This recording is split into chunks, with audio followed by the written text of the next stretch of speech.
Dear friends, now we have you on our stage. Aet Ader, architect, and part of the Tallinn 5, the office B210. But and then I think that what's also impressive is that the way you integrate practice and experiments, research. For example, like recycling socialism at the Biennale in Tallinn 2 years ago was very interesting also because you raise a lot of important questions that we see pop up also on our student works all the time. Important questions where you actually put space as a framework, just like we saw in the previous lecture, or heard in the previous lecture, that the space is triggering an understanding of our world that reaches far beyond the project itself. And we're really looking forward to share your understanding through your experiments, investigations, and great work. Thank you. Just go on this.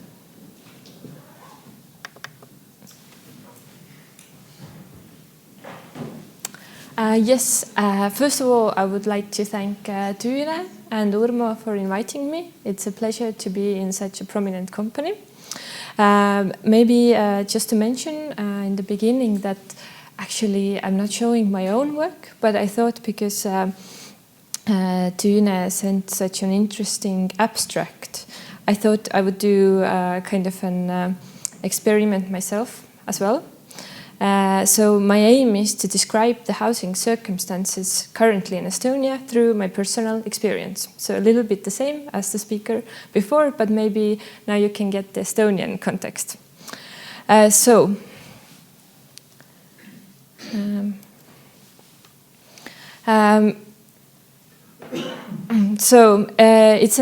like an experiment. I put together the images and information about some of the homes I have lived in Estonia. Developing from the personal experiences, my aim is to show the impact of space, the impact of the most intimate one's own living space. You could call it one architect's own psychoanalysis, and I will draw some societal conclusions based on that. But I also welcome you to be my shrink, so I look forward for the comments. So I will go for the first example.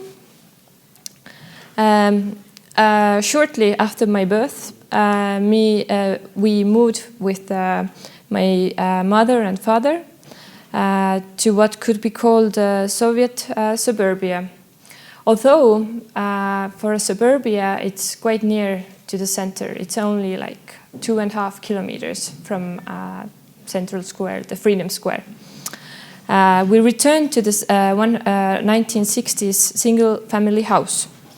As for Estonians, well-known theorist Mart Kalm has put it, these individual homes from the end of 50s are an exceptional phenomenon in the context of architecture of their time. An opposition to the official ideology does not hereby mean cultivating modernism, because the overall impression is of traditionalism, aiming at intimacy, something that had no place in the ideology. Something that had no place in the ideology of building communism. Maybe the popularity of these types of houses in Estonia was the possibility of escapism, longed for by people forced to work in collectives and under constant public control. Building such types of houses was something only found in Estonia and maybe sometimes in Latvia and Lithuania, and as such exceptional in the context of then Soviet Union. The aim of this exception to let people build individual houses was practical. There was constant need for a new living space, as everywhere after the Second World War. The house was bought and later finished by my grandmother, who was an accountant at the nearby huge Soviet fashion industry, Baltika, and my grandfather, who was most of his life a taxi driver. They were the generation who moved in their early younghood from countryside to the capital after World War II. As their predecessors had been mostly related to farming, my grandmother and grandfather educated themselves and started from the scratch in the city. By regulations, the plots for new individual houses were usually 600 square meters. Nobody remembers today. I even called my grandmother yesterday to really get to know if there was any architect involved in the project. But she said no, she doesn't remember. Though I found some drawings, but there is no name of an architect on it. But this was a commonly used project by many times by same architect. They somehow made some changed some small details, but probably it was cheaply available and everyone was building with their own additions and corrections. The Soviet strict regulation from 1948 stated that 60 square meters living space, which included kitchen, and maximum 5 rooms per building. So the whole building was together 106 square meters. So there was about 40 or even more square meters that were not for living. So it was quite common that the house consisted many storage spaces, cellar, and extra unheated rooms, which were named storage, but later used differently. For example, on the first floor, we had 2 heated bedrooms, but 1 room was only for summer use for guests. Some interiors, which are from this week.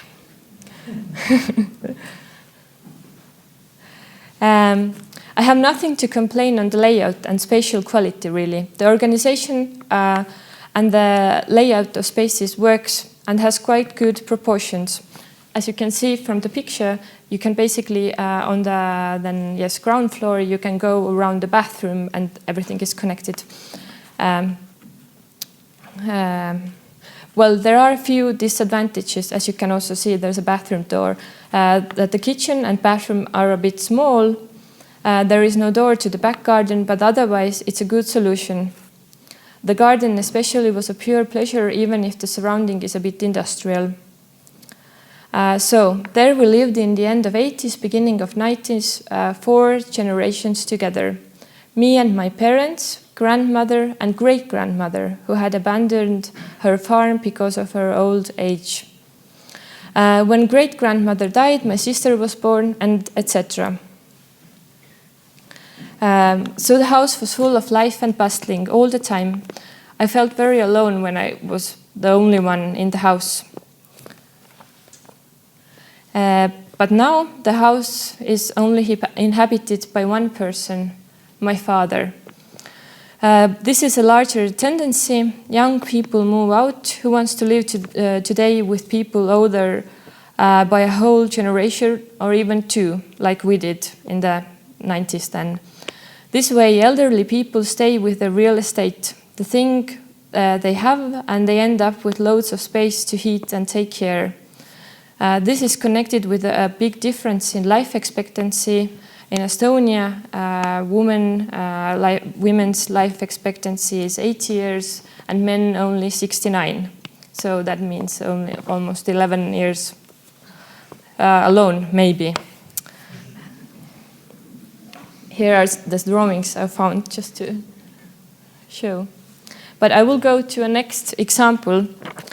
These are the places I have lived quite shortly in Estonia.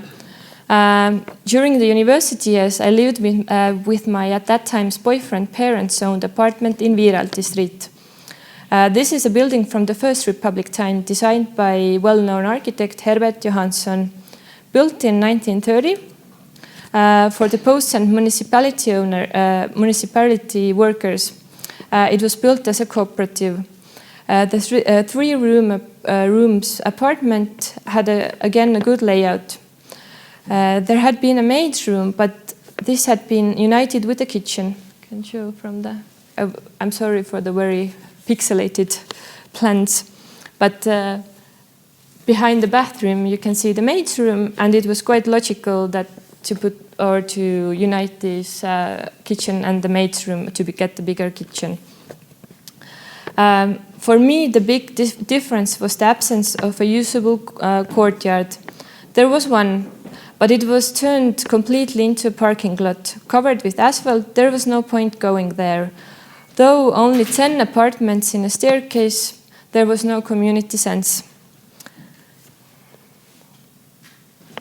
Another one I used to be shortly in was a space rented then by my next boyfriend. Yes, that's life. So I got the experience of co-living in one of the Gundari Street apartment houses nearby.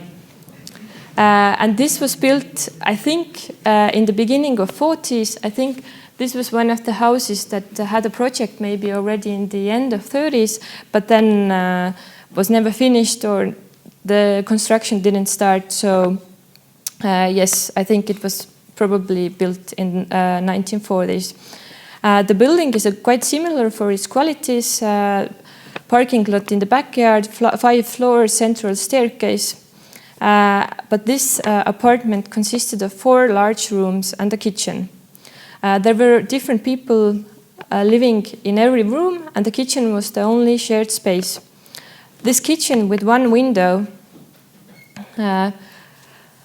though bigger than the ones in 1930s, though bigger than the ones that I showed you before, was too small to be the shared space.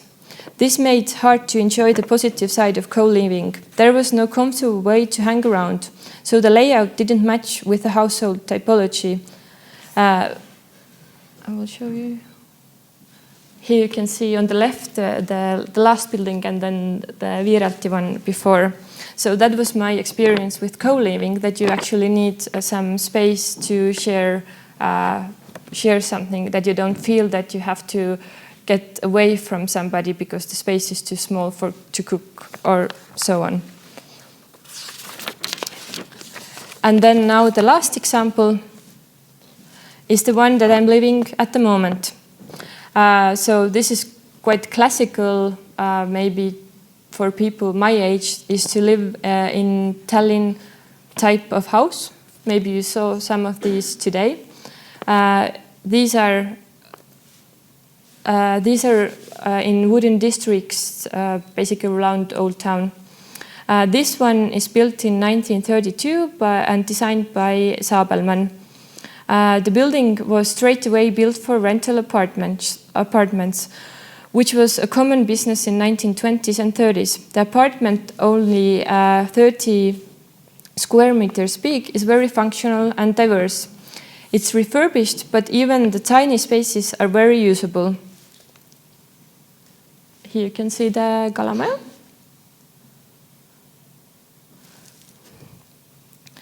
The only problem here is storage. Light and directions are perfect. Also, there's a balcony. I have noticed that size doesn't matter. Even if it's 15 square meters per person, it can be more comfortable and cozier than the example before, where there was maybe a bit of a Stalinist influence on the apartment layout already. The apartment was separated into big rooms, and there was just a corridor in the middle. The back garden, which once was used for producing vegetables and apples, works as a semi-public space. This is the extension of the indoors, also a place to meet a neighbor or grill outside. So, this is the balcony.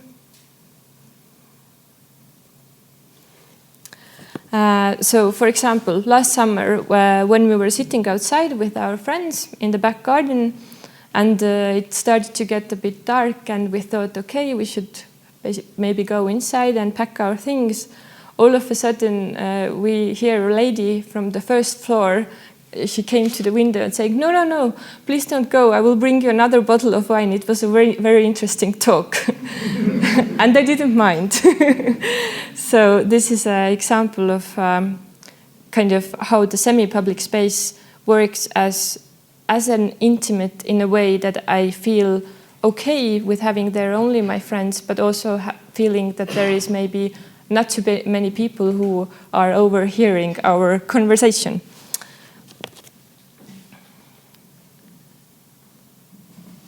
So, about the bigger picture, the living space per person has grown a lot.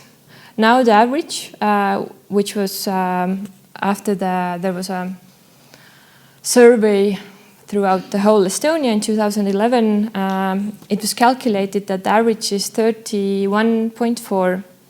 And before the building boom, which took place in the 2000s, it was only 24.4. So a little bit less than 10 square meters per person in 10 years. And well, we in the Salme Tallinn house apartment, I think we are an exception in a way that we have only 15 per face or per person. About ownership, we have been renting a few apartments, but I think everybody has experienced that in Estonia it's quite hard to find an apartment for rent. Tallinn is most probably the capital in Europe, which is with the biggest share of owners. 91% of the people questioned in one survey own the place they live in. With a rental market size of only 8%, we are ranked from the back, the fourth in Europe. The biggest share of tenants is among single mothers and single persons over or under 65, around there. So renting out an apartment is not so much a business, nor it is an obligation for the local municipality. The widely spread ownership mentality is the result of a large privatization process which took place after we gained the re-independence, so in the 90s and finished in the 2000s. The broad privatization process was initiated by the logic of a private house, but it seems that nobody considered the fact that most of the people, about 70% at least in Tallinn, live in these Soviet mass housing areas. Everything was privatized, even the Soviet municipal housing, which I mentioned, which was maybe, and this was probably never meant to be distributed between hundreds of private owners, or then altogether thousands. This is kind of a Soviet backlash. Before, most of the people had nothing. Now everybody holds fast onto the thing they have. The result is that everybody is stuck in the space they have. The decisions concerning living space happen slowly. It is understandable. You have to be brave and foresee the future to move big sums of money and to do these transactions and decisions related to real estate. And as I think has been mentioned here, and as I think as Suzie mentioned yesterday, change and mobility is part of our nowadays life. So how does that go together with ownership status? But to mention, as a surprise, there's a point in the recent coalition agreement signed by the new government. Under the heading of stopping peripherization, we can read, the government will sort out and enliven the rental flats market. We will elaborate a program of rental housing to enhance the workforce mobility around Estonia. There hasn't been an explanation about it yet, so we don't know what they are really planning, but this is something that might happen. So, my conclusions. Space has an impact because it's much likely that average Estonian will spend a long period in one single space. Also, it must be mentioned, quite a sizable amount of people, especially among the 20s and 30s, have a long-term housing loans, making them in most cases stuck in the spaces they live in and they are in hope for stability at any cost. Yet, on the other hand, Estonia is known for its proneness for change. The country is well known for startups, IT, fast and clever solutions. The country is considered as a quick learner, a country that made from post-Soviet to almost new Scandinavia, as they say, in just 20 years. So how does our public image and the ideology of fast, mobile, fresh, flexible go together with a fixed spatial situation? How will that affect our society? Probably the space is the slowest changing component. Thank you.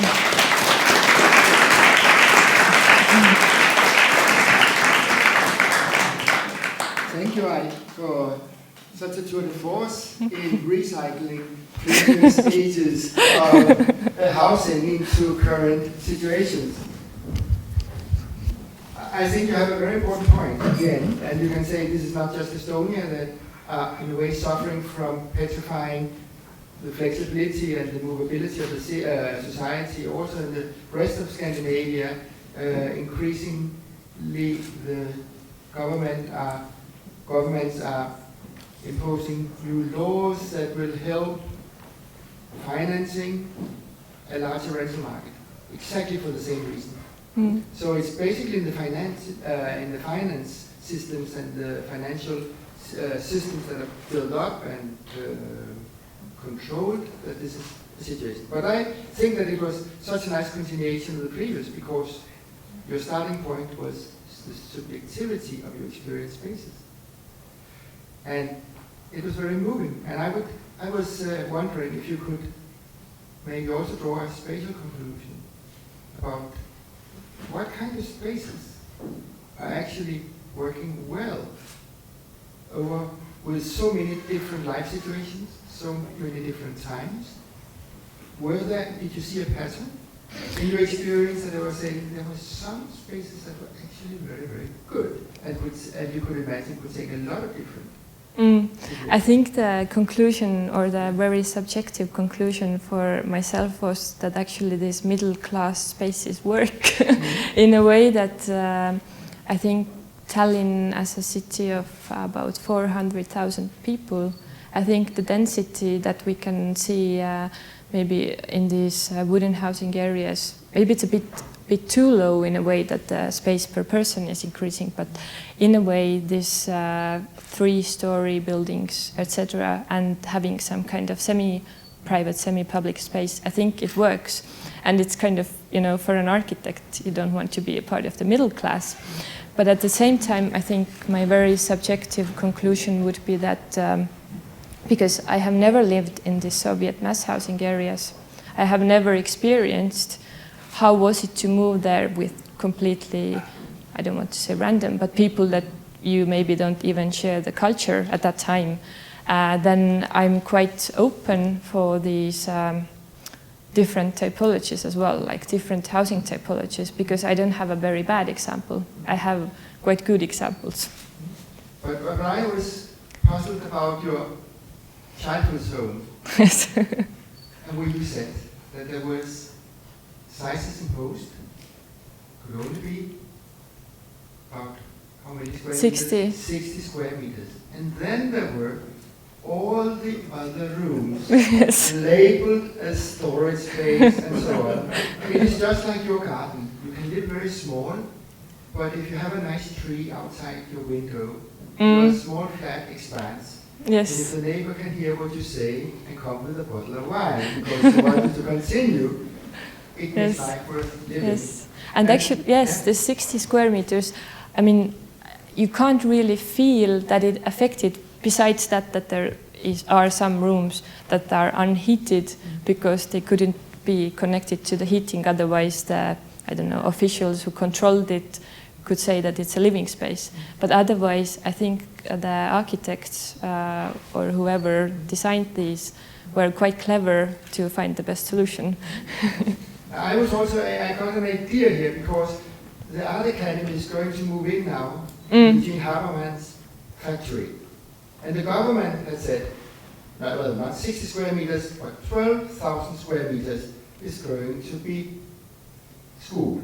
And the factory is bigger. Yes. So they have to find a lot of spaces they call storage space. Exactly. Something in between. And other things. So maybe there's an interesting strategy about reshaping buildings where you have former constraints, and these storage spaces actually become spaces where you both cheat the system, but you have a flexibility for the unknown. Can you reflect a little about that? I agree. Well, I think that's the situation with the Academy of Arts. I think, it has a political background, and the square meters somehow are fixed by the politicians. And I don't know where they got the number.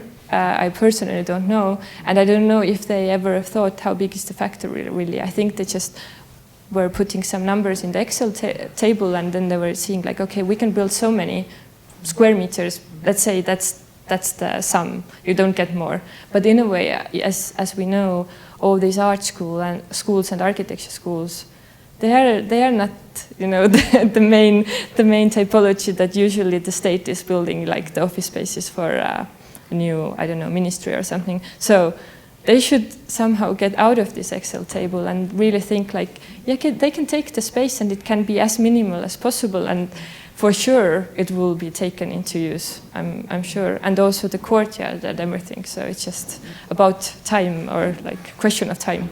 And what we can do as architects is to plan for such a takeover, occupancy of all the unintended spaces. Yes, so we could work with the client in a way that say like,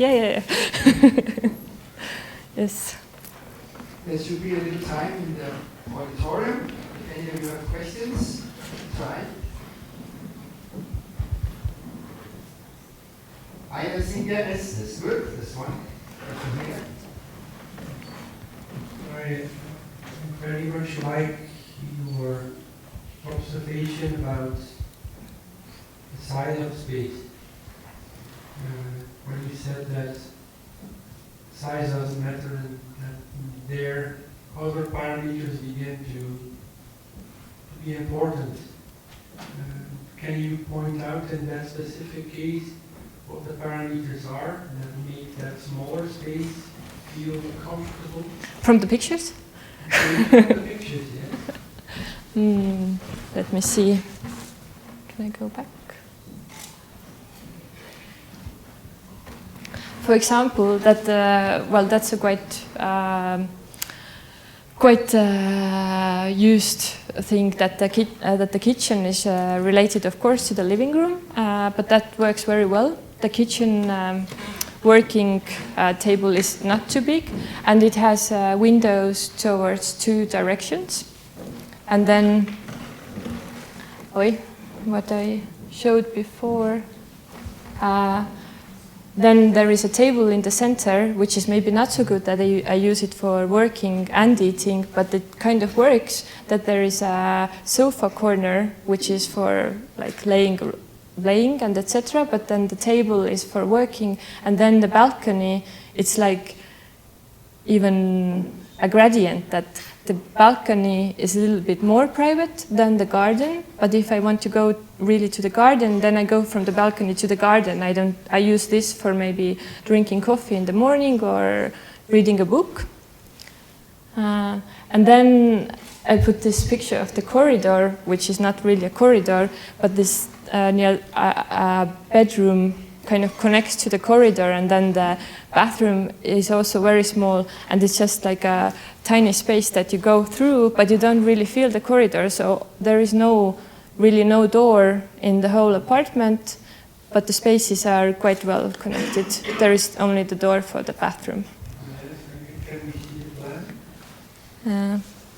The plan, no. The plan is old.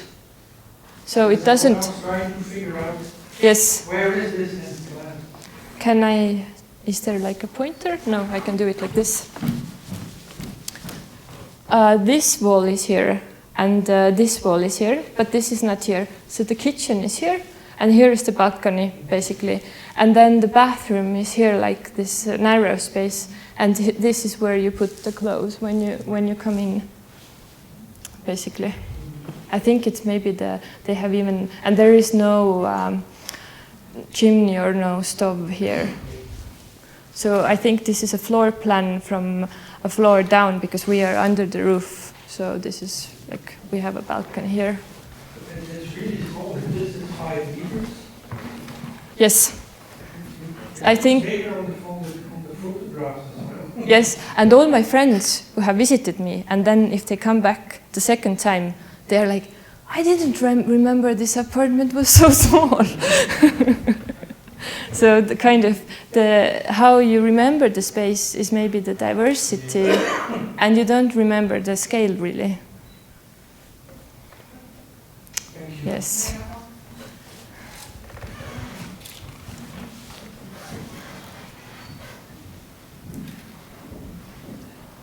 I had just one question. How high is the ceiling? Not very high. In my opinion, it's very high. It's 2 meters 80 or something like that, or 3 meters. No. I think it's 250. And no, I think it felt very high probably because it's small.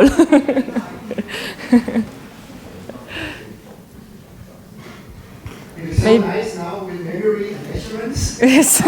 Now we really started to design the apartment. You have a group of professionals now. Yes. Are there any other questions? Yes, please. You were talking about private ownership in Estonia, and it's really a surprising amount of private ownership to me. I was wondering, is that something that happened after Estonia became independent, or was it already in Soviet times? No. There was, as you know, no kind of ownership in the Soviet time, and this was the decision done by the politicians in the beginning of 1990s that they will return or give back to the space for the owners who owned the spaces in 1920s and 30s. But that's what I was kind of trying to express, that I don't think they really considered how much space had been created after the World War II, like all these mass housing areas, and these didn't have an owner. It was as like a council housing or social housing, and basically the same law worked for everything. So basically they returned or then gave to the, at that time, owners everything, which meant that all the social housing, there's a little bit built now, but basically there is no social housing. There are a few buildings built by the city government, and this is also because of the problem of, I don't know how's that in English, sundüürnikud.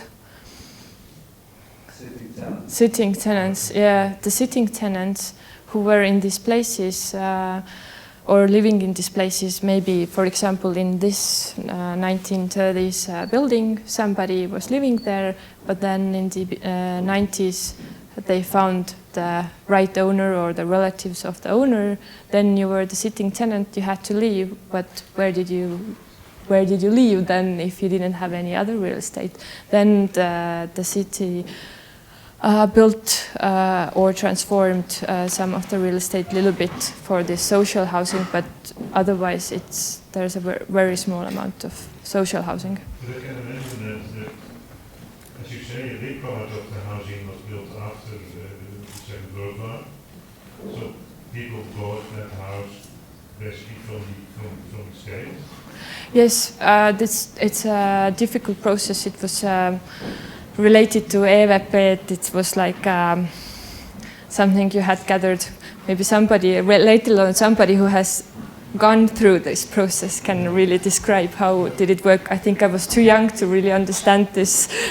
Somebody got from their companies really many of these, and then they got to get more space, and somebody didn't do these tricks and stuff. So maybe somebody can enlighten you later.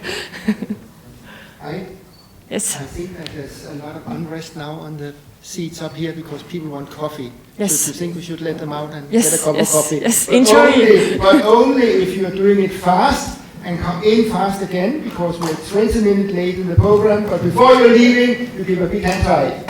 Thank you. Thank you.